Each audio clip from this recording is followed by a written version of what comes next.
ओम शांति 14/5/2025 प्रातः मुरली बापदादा मधुबन। मीठे बच्चे, एबे तुमे माने संगम जुगरे अछ। तुमको पुराणा दुनियारू संपर्क तुटाई देबाकू हेबो काहेकि ना एही पुराणा दुनिया एबे विनाश हेबाकू जाउछे। आजर प्रश्न, संगमर क्यों विशेषता सारा कल्परू अलगा? संगमर क्यों विशेषता सारा कल्परू अलगा? उत्तर, संगमर विशेषता हेउछि वर्तमान एठारे पाठ पढ़ुछ, प्रारब्ध भविष्यतरे पाइब। सारा कल्परे एपरी पाठ पढ़ा जाउ नाही जहार प्रारब्ध परजन्मरे मिलिब। एबे तुमे पिलामाने अमर लोककु जीवा पाई मृत्यु लोकरे पाठ पढ़ुछ, आउ केही परजन्म पाई पाठ पढ़ु नाहंती। गीत तो अच्छी, दूर देश का रहने वाला आया पराया देश में, पराये देश में। ओम शांति। दूर देशर निवासी किए ए कथा तो केही भी जानी नाहंती। कौन तांकर निजर देश नाही जहाकी परदेश को आसिछंती? से निज देश को आसु नाहंती। एहा रावण राज्य परदेश अटेना? कौन शिव बाबा निज देश को आसु नाहंती? अच्छा, रावणर परदेश केउंटी एवं निज देश केउंटी? शिव बाबांकर निज देश केउंटी एवं परदेश केउंठी?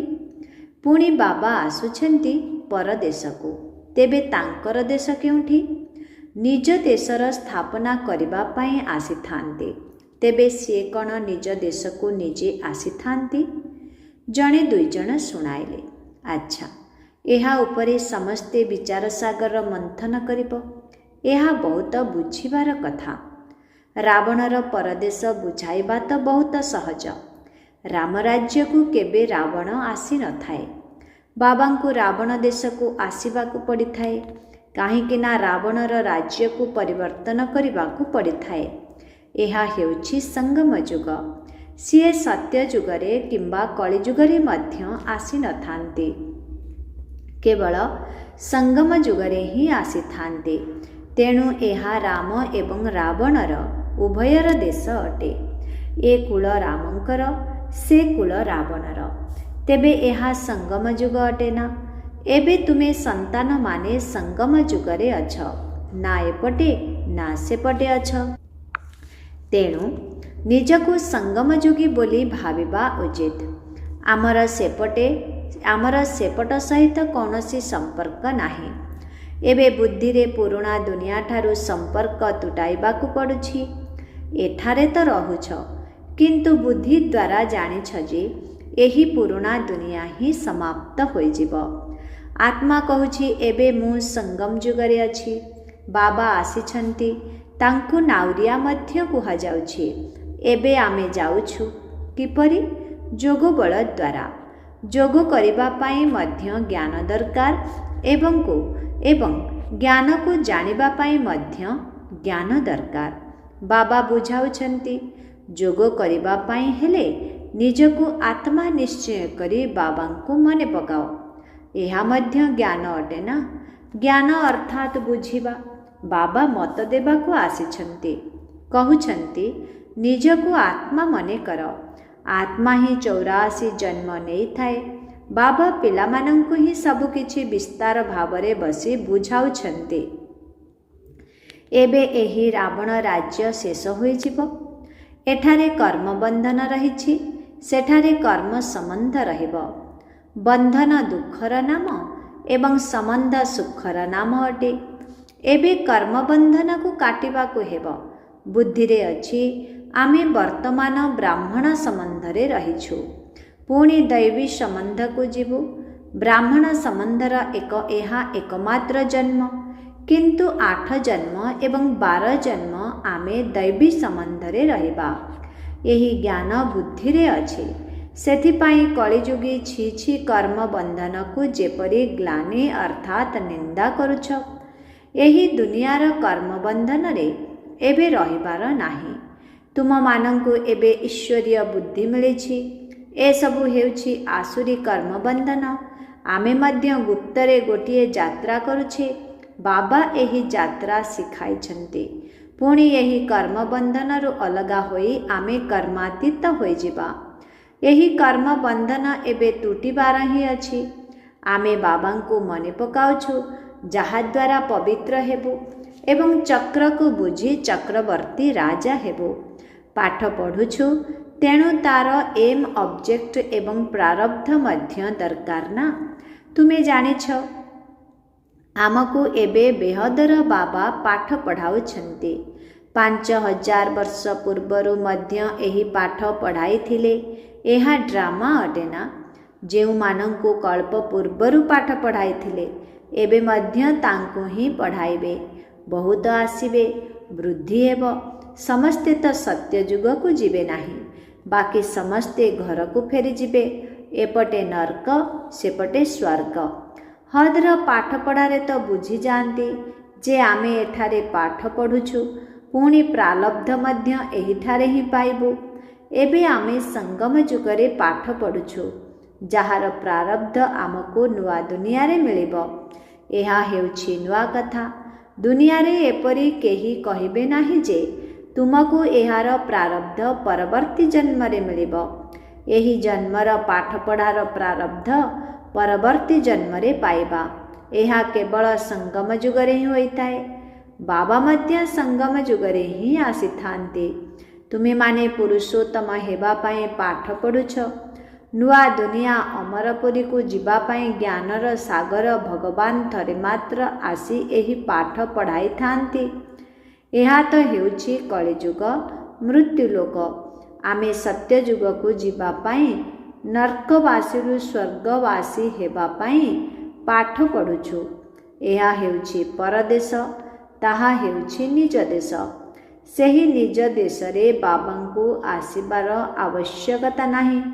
तेणु सेही देश हेउछि ही पिला मानंकर। सत्य जुगरे रावण आसीपारिब नाही। सेतेबेले रावण गुप्त होई जाइथाए, पुणी आसीब द्वापर रे। तेणु बाबा मध्य गुप्त होई जाउछन्ति। सत्य जुगरे केही भी तांकु जानिबे नाही। तेबे मने मध्य पका काहीकि पकाइबे। सुखर प्रारब्ध पूरा होई गले पुणी रावण राज्य आरंभ होई जाए। एहाकु परर देश बोली कुहा जाए। एबे तुमे जानुछ जे आमे संगम जुगरे अछु। आमको पथ प्रदर्शक बाबा मिलिछन्ति, बाकी समस्ते धक्का खाई चलिछन्ति। जेउ माने बहुत थकी जाइथिबे, सेही माने कल्प पूर्वरु रास्ता पाइबे। सेही माने एठाकु आसीबाकु लागिबे। तुमे पंडा माने समस्तंकु रास्ता बताउछ। एहा हेउछि आत्मिक यात्रार रास्ता, जहा द्वारा कि सीधा सुखधाम को चले जीव। तुमे पांडव माने पांडव संप्रदायर अट, किंतु एहाकु पांडव राज्य कुहाजिब नाही। राज्य ना पांडवंकर अछि ना कौरवंकर अछि। उभयंकर मुकुट नाही, किंतु भक्ति मार्ग रे उभयंको मुकुट दे देछन्ति।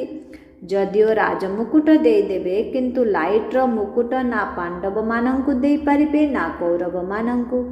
काहीकि ना सेमाने पुरुषार्थी अटन्ति। ज्ञान मार्ग रे चालू चालू तळकु खसी जाउछन्ति। तेणु काहाकु दियाजिब? सेथिपाई एही सबु अलंकार विष्णुଙ୍କୁ देई देइछन्ति। काहीकि ना से पवित्र अटन्ति। सत्य जुगरे समस्ते पवित्र संपूर्ण निर्विकारी थांती। तेणु पवित्रता रूपी लाइटर मुकुट थाए। वर्तमान तो केही जणे हेले भी पवित्र नाहांती। सन्यासी माने निजको पवित्र बोली कहउछन्ति, किंतु दुनिया तो पवित्र नुहे ना। जन्म पुणी भी विकारी दुनिया रे ही नेउथांती। एहा हेउछि रावणर पतितपुरी। पावन राज्य सत्यजुग नुआ दुनिया को कुहा जाइथाए। एबे तुमको भगवान बा बगीचार मालिक बाबा कंटारू फूल करुछन्ति। से पतित पावन मध्य अटन्ति, नाउरिया मध्य अटन्ति एवं भगवान अर्थात बगीचार माली मध्य अटन्ति। भगवान एबे एही कंटार जंगल को आसीछन्ति। तुमर कमांडर तो जणे ही अटन्ति। जादव मानंकर मुख्य कमांडर शंकरंकु कुहाजिब कि एमिति तो से कौनसी विनाश करुनाहांती। समय आसिले लड़ई लगी थाए। कही थांती शंकरंक प्रेरणा द्वारा मूसल आदि तैयारी हेउछि। एही भली कहानी मान लिखि देइछन्ति। पुराणा दुनिया तो निश्चय शेष हेब। घर पुराणा हेले भांगी जाइथाए, मनुष्य मरी थांती। सेहीपरि एही पुराणा दुनिया मध्य दिने शेष होइजिब। केही माटी तले दबी मरीजिबे, केही बुड़ी मरिबे, केही तो शक बा मानसिक आघात रे मरिबे। बोमा आदिर विषाक्त वायु मध्य मनुष्य को मारिदेव। पिलामानंक बुद्धि रे अछि जे एबे विनाश निश्चित हेब। आमे सेपारी को जाउछु। कलिजुग पूरा होई सत्य जुगर स्थापना निश्चित हेब। पुणी अधा कल्प लड़ई हेब नाही। एबे बाबा आसिछन्ति पुरुषार्थ कराइबा पाई। एहा हेउछि शेष सुजोग। डेरी कले पुणी अचानक ही मृत्यु होइजिब, कारण मृत्यु सम्मुखरे दंडायमान। अचानक भावे बसी थाउ थाउ मध्य मनुष्य मृत्यु मुखरे पड़ुछन्ति। तेणु मृत्यु मुखरे पड़िबा पूर्वरु तो जोगर यात्रा कर। एबे तुमको घर को जीवाकु हेब। सेथिपाई बाबा कहउछन्ति पिलामाने घर को मने पकाओ, जहा द्वारा अंतमति स्वगति होइजिब। तुमे माने घर को चलीजिब, किंतु केवल घर को अर्थात परमधाम को मने पकाइले पापर विनाश हेब नाही। बाबा को मने पकाइले पापर विनाश हेब एवं तुमे निजर घर को चलीजिब। सेथिपाई बाबा को स्मरण करि चल। निजर चार्ट रखिले जना पड़िजिब सारा दिन रे मु कौन कौन सबु करिछि। 5-6 वर्षर आयुषरु आमे जीवन रे कौन कौन सबु करिछु ताहा मध्य मने रहुछि। एपरि भी नुहे सारा समय लेखिबाकु पड़ुछि। ध्यान रे रहुछि। बगीचा रे बसी बाबा को मने पकाइली। दुकान रे केही ग्राहक नथिले, तेणु मु जोगयुक्त होई बसिथिली। मन भितरे तो नोट रहिबो।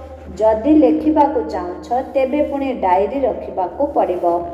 मूल कथा हैला मु तमो प्रधानरु सतो प्रधान किपरि हेबी, पवित्र दुनियार मालिक किपरि हेबी, पतितरु पावन किपरि हेबी।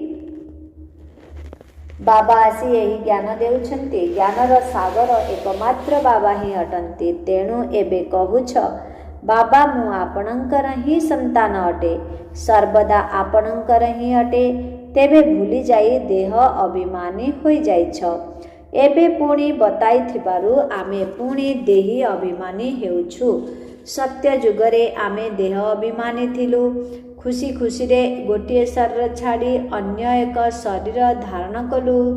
तेणु राम संतान मानंकु एही सबु कथा धारणा करी पुणी अन्य मानंकु बुझाइबा पाई योग्य हेबाकु पड़िबो। तेबे बहुतंकर कल्याण हेब। बाबा जानिछन्ति ड्रामा अनुसारे पुरुषार्थर क्रम अनुसारे योग्य सेवाधारी हेउछन्ति। अच्छा, जदि काहाको कल्पवृक्ष आदि बुझाई पारुनाह तेबे तो एहा तो सहज अटे ना। काहाको हेले भी कुह तुमे निजको आत्मा भावी बाबांकु मने पकाओ। एहा तो बिल्कुल सहज। बाबा केवल एही कथा कहउछन्ति जे मोते मने पकाइले विकर्म विनाश हेब। ए कथा तुम ब्राह्मण मानंक व्यतीत अन्य कौनसी मनुष्य कहि पारिबे नाही। आउ केही ना आत्मा को ना परमात्मा बाबा को जानिछन्ति। एहीपरि साधारण भावे कहबाकू देले तीर लागिब नाही। भगवानंकर रूप को जानिबाकू पड़िबो। समस्ते नाटकर अभिनेता अटन्ति। प्रत्येक आत्मा शरीर धारण करी अभिनय करुछन्ति। आत्मा गोटिए शरीर छाड़ी अन्य एक शरीर धारण करी पुणी अभिनय करुछि। सेही अभिनेता माने कपड़ा बदलाई भिन्न भिन्न पाठ करिथांती, किंतु तुमे माने पुणी शरीर बदलाउछ। से माने अल्पकाल पाई पुरुष अथवा नारीर पोशाक पिंधिथांती। एठारे पुरुष शरीर रूपी वस्त्र धारण करिले सारा आयुष पुरुष ही रहिब। ତାହା ହେଲା ବିନାଶୀ ଡ୍ରାମା, କିନ୍ତୁ ଏହା ଅବିନାଶୀ, ଏହା ବେହଦର ଅଟେ। ତେବେ ପ୍ରଥମ ଏବଂ ମୁଖ୍ୟ କଥା ହେଉଛି ବାବା କହୁଛନ୍ତି ମୋତେ ମନେ ପକାଅ। ଯୋଗ ଶବ୍ଦ ମଧ୍ୟ ବ୍ୟବହାର କରୁନାହିଁ, କାହିଁକିନା ଯୋଗ ତ ଅନେକ ପ୍ରକାରର ଶିଖୁଛନ୍ତି, ସେସବୁ ହେଉଛି ଭକ୍ତି ମାର୍ଗର। ଏବେ ବାବା କହୁଛନ୍ତି ମୋତେ ମନେ ପକାଅ ଏବଂ ଘରକୁ ମନେ ପକାଅ, ତେବେ ତୁମେ ଘରକୁ ଚାଲିଯିବ। ଶିବ ବାବା ଏହାଙ୍କ ଶରୀରରେ ଆସି ରାଜଯୋଗର ଶିକ୍ଷା ଦେଉଛନ୍ତି। ବାବାଙ୍କୁ ମନେ ପକାଇ ପକାଇ ତୁମେମାନେ ପବିତ୍ର ହୋଇଯିବ, ପୁଣି ଆତ୍ମା ପବିତ୍ର ହୋଇ ଉଡ଼ିଯିବ। ଯେତେ ଯେତେ ଯୋଗ ଅଥବା ସେବା କରିଥିବ ସେତେ ଉଚ୍ଚ ପଦ ପାଇବ, କିନ୍ତୁ ଯୋଗରେ ହିଁ ତ ବହୁତ ବିଘ୍ନ ପଡ଼ିଥାଏ। ପବିତ୍ର ନହେଲେ ପୁଣି ଧର୍ମରାଜପୁରୀରେ ଅନେକ ଦଣ୍ଡ ଭୋଗ କରିବାକୁ ହେବ, ଇଜ୍ଜତ ମଧ୍ୟ ଯିବ, ପଦ ମଧ୍ୟ ଶେଷ ହୋଇଯିବ। ଶେଷ ସମୟରେ ସବୁର ସାକ୍ଷାତକାର ହେବ, କିନ୍ତୁ କେହି କିଛି ସାକ୍ଷାତକାର କରିପାରିବେ ନାହିଁ। ବାବା ସାକ୍ଷାତକାର କରାଇବେ। ତୁମକୁ ଏତେ ବୁଝାଇଲି, ତଥାପି ତୁମେମାନେ ମୋତେ ମନେ ପକାଇଲ ନାହିଁ। ତୁମର ପାପ ରହିଗଲା, ଏବେ ଦଣ୍ଡ ଭୋଗ କର।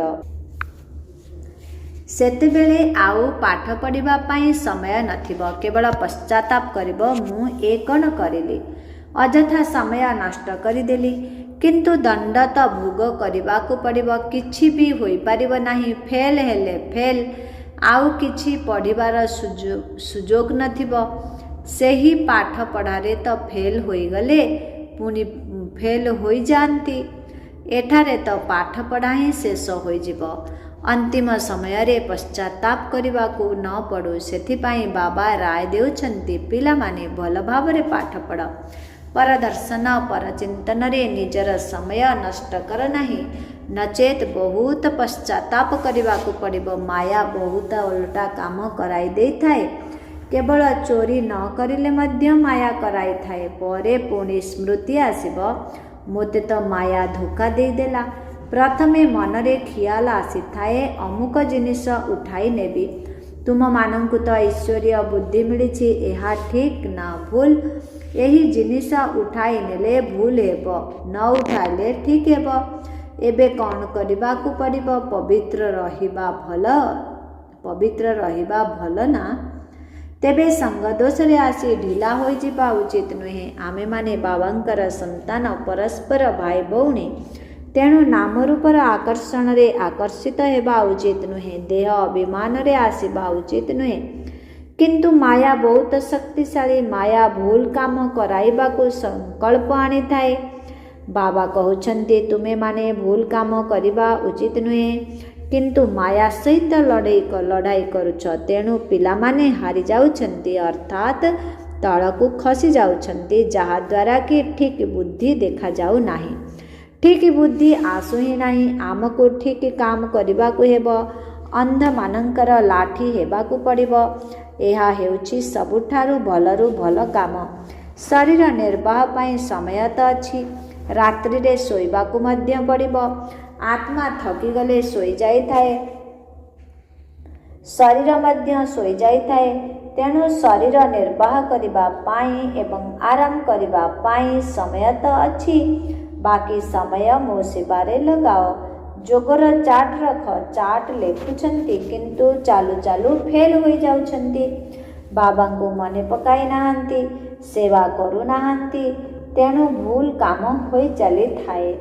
ଆଚ୍ଛା, ମିଠେ ମିଠେ ଶିଖିଲାରେ ସନ୍ତାନମାନଙ୍କ ପ୍ରତି ମାତା ପିତା ବାପଦାଦାଙ୍କର ମଧୁର ସ୍ନେହ ସମ୍ପନ୍ନ ଶୁଭେଚ୍ଛା ଏବଂ ସୁପ୍ରଭାତ। ଆତ୍ମିକ ପିତାଙ୍କର ଆତ୍ମିକ ସନ୍ତାନମାନଙ୍କୁ ନମସ୍ତେ। ଆତ୍ମିକ ସନ୍ତାନମାନଙ୍କର ଆତ୍ମିକ ପିତାଙ୍କୁ ଓମ୍ ଶାନ୍ତି। ନମସ୍ତେ ନମସ୍ତେ ନମସ୍ତେ। ओम शांति। धारणा के पाई मुख्य सार 1 नंबर परचिंतन परदर्शन रे निजर समय नष्ट करिबार नाही। माया कौनसी ओलटा काम न कराई देउ, एथिप्रति ध्यान देबाकु हेब। संग दोषरे पड़ी केबे भी ढिला हेबार नाही। देह अभिमान रे आसी कहार नाम रूप रे आकर्षित हेबार नाही। 2 नंबर ଘରକୁ ମନେ ପକାଇବା ଉଚିତ। ବାବାଙ୍କୁ ମଧ୍ୟ ମନେ ପକାଇବାକୁ ହେବ। ଯୋଗର ଚାର୍ଟ ଲେଖିବାର ଡାଏରୀ ରଖିବାକୁ ହେବ। ନୋଟ୍ କରିବାକୁ ପଡ଼ିବ। ମୁଁ ସାରାଦିନ ଭିତରେ କ'ଣ କ'ଣ ସ୍ମୃତି ରଖିଛି, କେତେ ସମୟ ବାବାଙ୍କ ସ୍ମୃତିରେ ରହିଲି। ବରଦାନ: ନମ୍ରତା ରୂପୀ କବଚ ଦ୍ୱାରା ବ୍ୟର୍ଥ ରୂପକ ରାବଣକୁ ଜଳାଉଥିବା ସଚ୍ଚା ସ୍ନେହୀ ସହଯୋଗୀ ଭବ। ଯିଏ ଯେତେ ବି ତୁମର ସଂଗଠନ ଭିତରେ କମି ବାହାର କରିବାକୁ ଚେଷ୍ଟା କରୁ, କିନ୍ତୁ ଟିକିଏ ବି ସ୍ୱଭାବ ସଂସ୍କାରର ଟକ୍କର ଦେଖିବାକୁ ନ ମିଳୁ। ଯଦି କେହି ଗାଳି ଦେଉଛି ବା ଅପମାନିତ କରୁଛି, ତେବେ ତୁମେମାନେ ମହାତ୍ମା ହୋଇଯାଅ। ଯଦି କେହି ଭୁଲ କରୁଛି, ତେବେ ବି ତୁମେ ଠିକ୍ରେ ରୁହ। ଯଦି କେହି ତୁମ ପତିତ ଟକ୍କର ଲଗାଉଛି, ଅର୍ଥାତ୍ ମୁହାଁମୁହିଁ ହେଉଛି, ତେବେ ବି ତୁମେ ତାକୁ ସ୍ନେହର ପାଣି ଦିଅ।